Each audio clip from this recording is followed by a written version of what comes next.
Winter just has a hard time letting go. Even though we're switching seasons, it's going to be more winter-like for the first day of spring than spring-like out there, which means snow possible tomorrow morning. We may see the snow start just before sunrise and then linger for an hour or two. It's going to be a quick burst of snow. Won't be quite the accumulation we saw yesterday, and then the wind will really start picking up. We'll call it very windy with winds gusting as high as 45 miles per hour. And then we got another case of the winter blues on Saturday. Yeah, we may see a wintry mix in the form of rain and snow.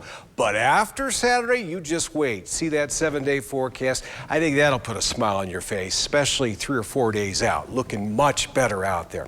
Storm tracker, satellite radar together. A very fast-moving cold front. That's what's going to give us a blast of snow and what's going to produce a bunch of wind. This is where it's going to be tomorrow.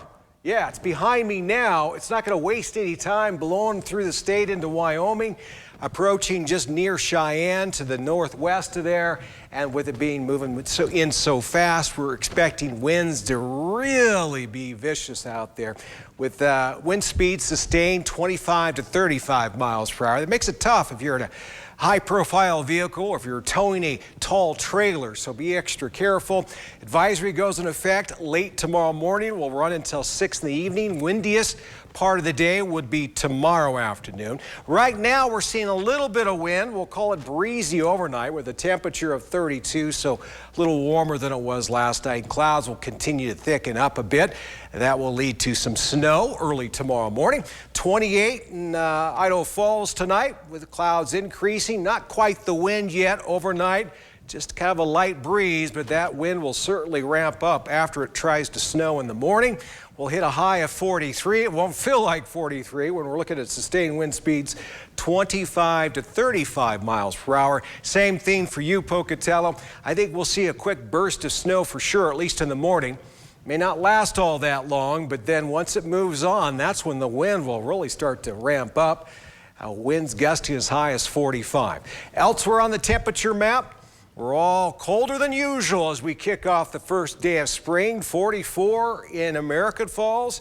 Should be warmer than that. I showed you the almanac just a couple of minutes ago. Twin Falls, 48. Should be warmer than that, so not to worry though. We will get a bit warmer in a few days and just barely above freezing for high for the first day of spring over in Stanley. Southeast Idaho Chevy Dealer 7-day forecast. Looking ahead, there's our second winter storm for spring on Saturday, but oh my, look at that. Next Wednesday, we're up to almost 70. So that's what we have to look forward to. Just get through the weekend. Going to next week, hey, that's going to seem like spring. Idaho Falls will top out at 70, but until then, we still got some wind, may see some snow. Rexburg 7-day forecast. Snow perhaps tomorrow, definitely wind. Another round of just wind on Saturday, and then temperatures will start warming up. Blackfoot 7-day forecast. Snow tomorrow, very windy. Chance of more snow Saturday and windy as well, but the winds won't be quite as strong next week. Good news, up to 57 for high next Wednesday in the Teton area. Not until it snows a couple of times and the wind really starts to blow. Central Mountains, after tonight, we are dry. Some snow showers out there tonight. First day of spring. Still a little bit on the cold side, but at least it'll be partly sunny and a little more than just partly sunny next Tuesday and Wednesday with highs in the mid-60s. Misty.